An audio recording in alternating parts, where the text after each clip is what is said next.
चेतना को जागृत करके आत्मा अमर कैसे बनती है? चेतना माना आत्मा माना ब्रह्म स्वरूप। हम्म। वो आत्मा जब आत्मज्ञान होता है, ब्रह्म ज्ञान होता है, तो ब्रह्मांड के हम ब्रह्मास्मि आत्मस्वरूप बन के परमात्मा त्याग करके वो परमधाम में चली जाती है, तो आत्मा तो अमर बन जाती है ना। बाबूजी, आत्मा में अनंत स्मृतियां हैं, संस्कार है, तो क्या वो पुनः जाग सकती है? हाँ, जब तक ये देह है हम्म। तो देह के जन्म मरण के चक्र में है, तो सारा रिकॉर्ड तो कारण शरीर महाकारण शरीर में सब रिकॉर्ड तो पड़ा हुआ है ना। बिल्कुल। तो मन हल्का भी सोता है तो भी कारण शरीर में रिकॉर्ड होता है। ओके। तो मन वचन कर्म से जो कर्म करते हो कारण शरीर में महाकारण शरीर में रिकॉर्ड है। तो जब भी जन्म मरण के चक्र में आते हैं तो अगले जन्म का कर्म बंधन प्रारब्ध बन के भोगना पड़ता है। तो स्मृति या स्वरूप में बुद्धि में आती है। जैसे स्वप्न में भी वो पुरानी स्मृतियां पड़ी हुई, उसके हिसाब से स्वप्न में स्मृतियां खत्म होगी तभी तो वो जागृति हुई। स्मृति मन देखो, नष्टो मोह स्मृति लब्धा। जब मोह खत्म होता है तो आत्मस्वरूप की अनुभूति होती है। जब आत्मस्वरूप की अनुभूति होती है, परमात्मा से कनेक्शन होता है, योग लगता है, तब आत्मा में पावर आती है। तब सारा स्मृतियाँ कारण शरीर में रिकॉर्ड है, वो पावर आती है तो कारण शरीर चार्ज होता है, तो सब विकर्म विनाश हो जाता है। ठीक है।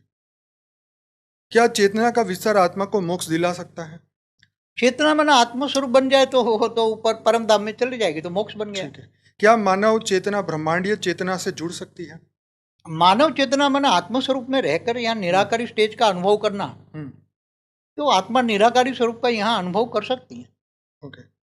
अब हमारा जो दूसरा सेक्शन है ये विज्ञान और अमरता की खोज के ऊपर है। क्या आज का विज्ञान अमरता की दिशा में सही जा रहा है?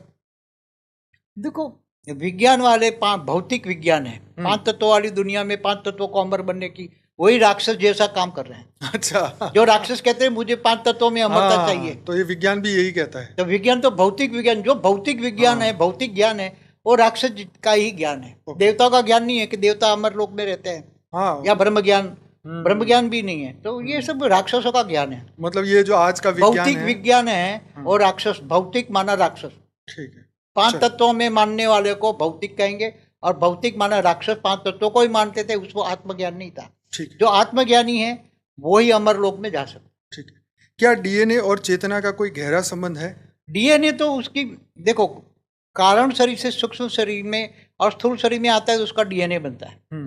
तो जो मन का कारण ही डीएनए है, मन बदलता है तो डीएनए बदल जाता है। ओके।